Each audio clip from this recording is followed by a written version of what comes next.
ہاں بہت اچھی بات ہے میرے بھائی، جنازہ تو روز سامنے آتا ہے، اس کے لیے جاننا تو چاہیے۔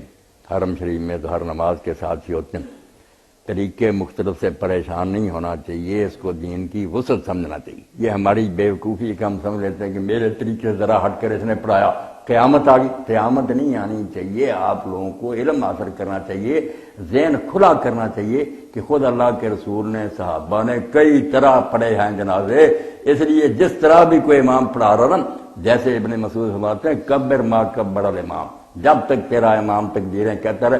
کیا ہوگا کہ ہم شیعہ حضرات کے ساتھ اگر پڑھیں گے وہ 5 تکبیریں کہیں گے؟ اب ہماری صحیح حدیثوں میں کئی مرتبہ صحابہ نے 5 تکبیریں کہہ دیں، لوگ بعد میں پریشان ہوئے کہ ہم تو سمجھ کے بھول گئے۔ فرمایا بھول نہیں گئے یار، تمہیں بتایا حضور یہ بھی کرتے تھے، کبھی 4 کہتے تھے کبھی 5۔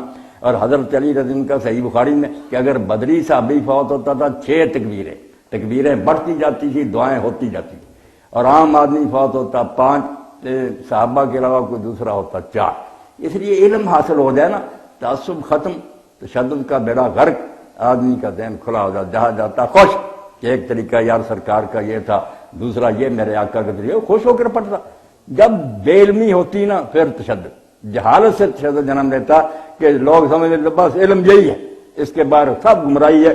اس سے بربادی ہوگی کہ یہ مسجد کے ملا حجرہ سے نکل کر باہر نہیں جاتے کہ دوسروں کی کتابیں پڑھیں اور ان کے دلائل دیکھیں کہ انہوں نے حضور سے لیا، ان کا بھی ثبوت نبی علیہ السلام سے، اس لیے پریشان ہونے کی کیا بات۔ اور دعاؤں کے بارے میں آپ حیران ہوں گے، یہ تو ہم کہتے ہیں آپ کو جنازے کی دعا یاد نہیں۔ میں نے احادیث میں دیکھا صحابہ کرام کے جنازے جب پہنچے کوئی دعا مقرر نہیں، ان کی اپنی زبان تھی، زبان میں جو جی چاہتا تھا کہتے۔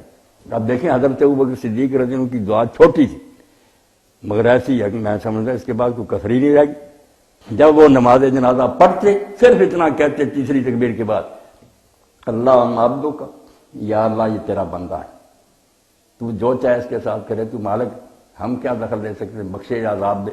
اسلم والاہل والآل والعشیرہ، اب اس کے گھر والے، اس کا کنبہ، اس کی سب برادری ساتھ چھوڑ دی، کوئی حامی نہیں اس کے ساتھ، یہ تنہا تیری عدالت میں پیش ہو گیا۔ والذنب عظیم، اور ہم خود اقراری ہیں کہ اس کے گناہ بہت ہے، وانت الغفور الرحیم، مگر تو بخشنے والا اور مہربان۔ دیکھیں کیسی عاجزی سے کہ بندہ ہے تیرا، جو حکم صادر ہوگا کون دخل دے سکتا، کوئی حامی بھی نہیں ساتھ، گناہ بھی بڑے ہیں، مگر تیری مغفرت اور رحمت کے سامنے کیا ہے۔ حضرت ابن عمر رضی اللہ عنہ پڑھتے اتنا کہہ دیتے اللہم بارک فیہ وصلی علیہ واغفر لہ وآرد حوض رسولک سیدنا محمد، اس کو ہمارے آقا سیدنا محمد کے حوض پر پہنچا دینا۔ اللہ دعائیں کرتے، اس لیے کوئی دعا نہیں ہم پھنس سمجھتے ہیں کہ یہ یاد کریں، یاد ہو جائیں تو اچھی ہے، آپ کی دعائیں بڑی بابرکت ہیں، وہ بھی ایک نہیں کئی ہیں، کسی جنازے میں آپ نے کوئی پڑھی، کسی نے کوئی، کھلا کہا۔ اور صحابہ کے عمل سے پتہ چل گیا کہ بندوں کو چھٹی ہے کہ وہ لکھی ہوئی دعاؤں کے علاوہ بھی اگر کہنا چاہیں۔ میں تو کئی جنازوں پر کہتا ہوں اور اب بھی کہتا ہوں کہ نماز فرض میں بھی، سجدے میں، تشہد میں، قنوت میں اور جنازے میں آپ عربی کو چھوڑ کر انگلش میں، فارسی میں، اردو میں، پنجابی میں دعائیں کریں، کہیں دین میں معاند نہیں ہے۔ اتنے ظاہری تھے ابن حزم کٹڑ حدیث، وہ اختیار مولا میں کہ دین میں کوئی ہے ذکر کہ دعائیں نماز میں جو عربی زبان میں کی جائے۔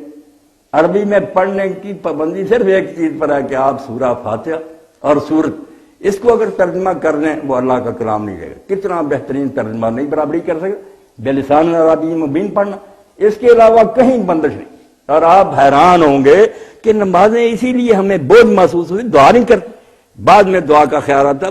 اللہ کے رسول نے سنگار لے ذخیرہ، کبھی دعا کے بعد، نماز کے بعد ہاتھ نہیں اٹھائے، ایک حدیث بھی نہیں کہ آپ ضرورت ہی نہیں پڑتی، نماز ساری دعا، 6 جگہ آپ نے نماز میں دعا کی ہے، اللہ اکبر کہتے، کبھی سبحانک اللہ، کبھی اللہ باعث بین، کبھی وجہت، دعا آغاز میں دعا، رکوع میں جاتے تھے اس میں سبحانک اللہم ربنا وبحمدک اللہم اغفر، نمونے سیدھے کھڑے ہوئے، پھر سمع اللہ لمن ربنا اللہم طہرنی من الذنوب والخطایا۔